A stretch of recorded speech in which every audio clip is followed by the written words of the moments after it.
சோலி முடிஞ்சு work out ஆகாத ஓ பன்னீர்செல்வத்தின் plan கழட்டி விட்ட பாஜக, கண்டுக்காத விஜய்.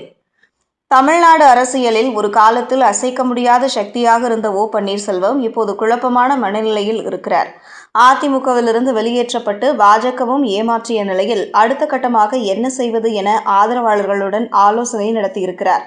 விஜயுடன் கூட்டணி வைக்க வேண்டும் என சில ஆதரவாளர்கள் அறிவுறுத்திய நிலையில் அது தொடர்பாக அணுகிய போதும் விஜய் தரப்பு சந்திப்பை புறக்கணித்ததாக தகவல் வெளியாகியுள்ளது. தமிழ்நாடு சட்டமன்ற தேர்தலை அனைத்து கட்சிகளும் ஆர்வத்தோடு எதிர்நோக்கி இருக்கின்றன. அதற்காக தற்போதிலிருந்து கூட்டணி பேச்சுவார்த்தைகள் மறைமுகமாக நடைபெற்று வருகிறது.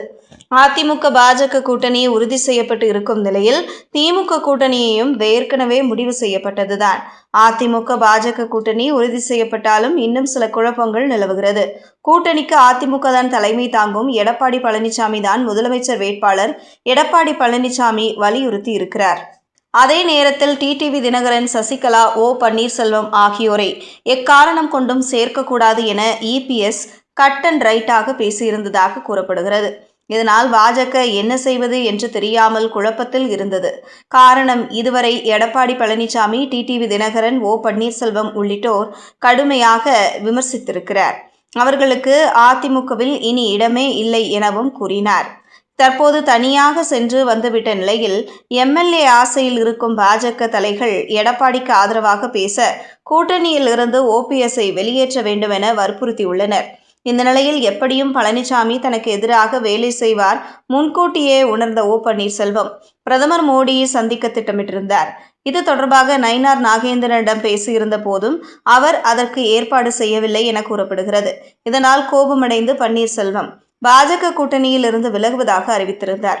இந்த நிலையில் அடுத்தடுத்து தனது ஆதரவாளர்களுடன் ஆலோசனை நடத்திய நிலையில் ஓபிஎஸ் ஸ்டாலின் சந்திப்பு நடந்தது. திமுக கூட்டணியில் அவர் இணையப் போகிறார் என்ற தகவல் வெளியான நிலையில் அவரது ஆதரவாளர்களே அதற்கு தயாராக இல்லை. மேலும் சமூக வலைதளங்களிலும் ஓபிஎஸ்க்கு எதிராக கண்டனம் வெடித்தது.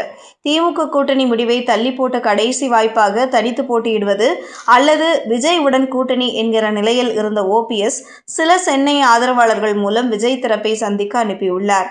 இதையடுத்து தேர்தல் வியூக நிறுவனம் நடத்தும் நிர்வாகி ஒருவர் மூலம் முதற்கட்ட பேச்சுவார்த்தை நடத்தப்பட்ட நிலையில் அதிமுகவிலிருந்து தமிழக வெற்றிக் கழகத்திற்கு கிடைக்கும் வாக்குகள் ஓபிஎஸ் வந்தால் கிடைக்காது.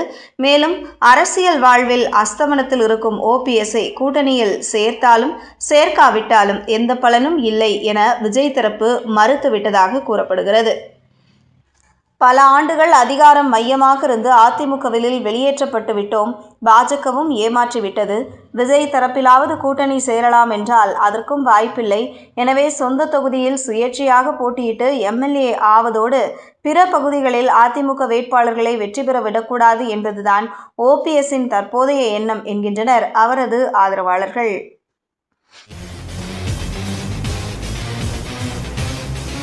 செய்திகளை உடனுக்குடனும் துல்லியமாகவும் தெரிந்து கொள்ள நியூஸ் 10 தமிழ் சேனலை பின்தொடருங்கள்.